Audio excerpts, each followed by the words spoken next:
Welcome to U.S. Immigration TV. I'm Michael GURFINKEL. I've been an attorney for 40 years. I have offices in Los Angeles, San Francisco, New York, and Manila, Philippines. Today, I'd like to talk about fixed marriages.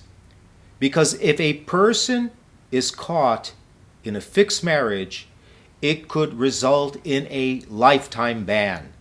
Now, a lot of times I have people coming to me for consultations where they've been denied, and I say it's a lifetime ban, and they go, well, how long is that? It means forever. Basically, the law is when a person gets married, on the day of their wedding, they must intend to have a life together. The fact that it may have broken up sometime later may not affect the fact that it was a loving marriage on the wedding day.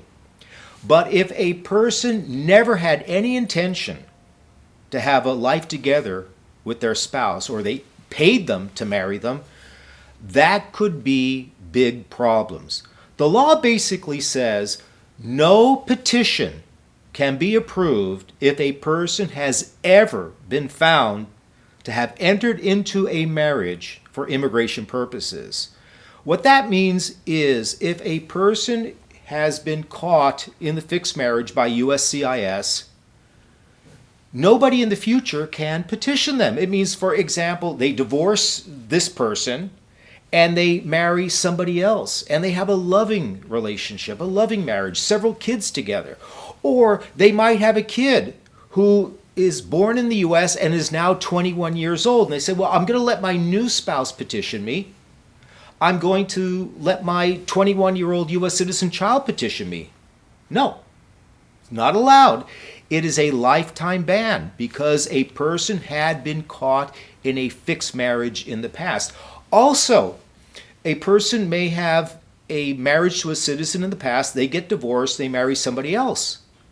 They may still be questioned about the first marriage to the first U.S. citizen to determine whether that was fixed or not.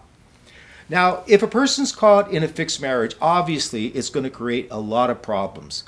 But I've also encountered cases where a person was wrongly accused, wrongly denied of being in a fixed marriage.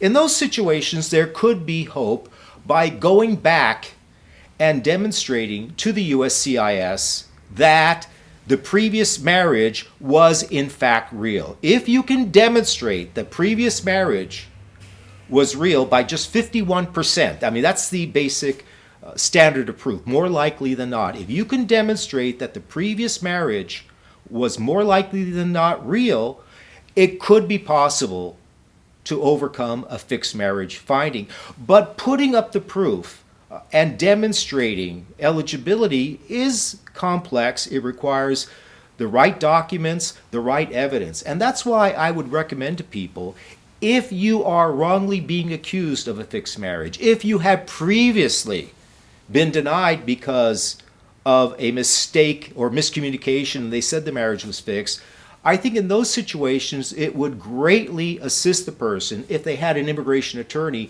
help them overcome the denial and clear their name. This is Michael GURFINKEL, and this is U.S. Immigration TV.